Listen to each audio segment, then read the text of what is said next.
On est à quelques secondes du coup d'envoi de cette finale de la Coupe nationale. Ça devrait être un grand match. Oui, un grand match parce que c'est une grande compétition. Un moment important dans la carrière d'un joueur. On va suivre bien sûr Neymar, le Brésilien, comme c'est toujours le cas lorsqu'il joue. Ouais, on entend beaucoup d'âneries sur Neymar, qu'il est individualiste. Alors le mec, il est individualiste, mais il est en même temps le meilleur passeur.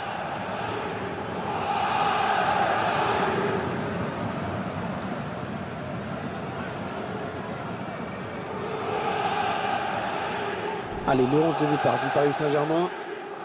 Schéma classique pour cette équipe, un 4-4-2.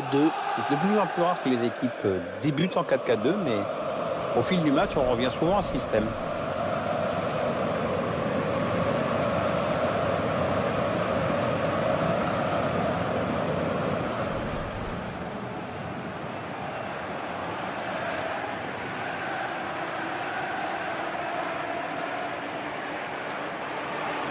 Alors que vous voyez sur votre écran la composition de l'équipe du FC Nantes. C'est un milieu à 3 qui va être chargé d'alimenter 3 joueurs offensifs. L'entraîneur qui a visiblement opté pour le 4-3-3.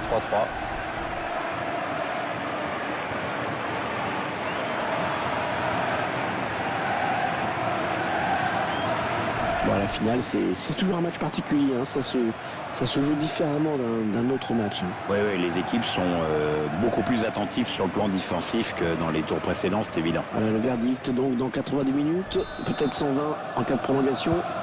Cette finale de la Coupe nationale qui est l'un des matchs les plus... Allez, ça peut peut-être se jouer là. Oh, le but pour le Paris Saint-Germain. Oh, l'explosion de joie pour les supporters parisiens. 1-0 pour Paris dans cette finale. Allez, c'est bien parti.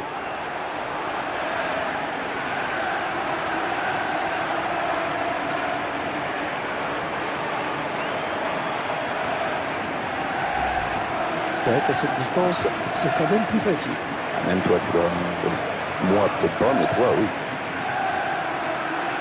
Je vous laisse apprécier ce but comme il se doit.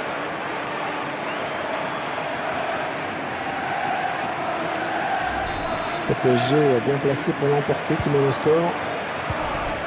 Touré, Koulibaly. Et le centre bien négocié. Et voilà, c'est terminé. La Coupe nationale est à eux. Ouais, beau succès. C'est toujours important d'apporter un trophée de plus. Regardez ces scènes de joie. Les joueurs qui s'étreignent sur le bord de la pelouse alors que les adversaires, eux, sont touchés, sont au sol.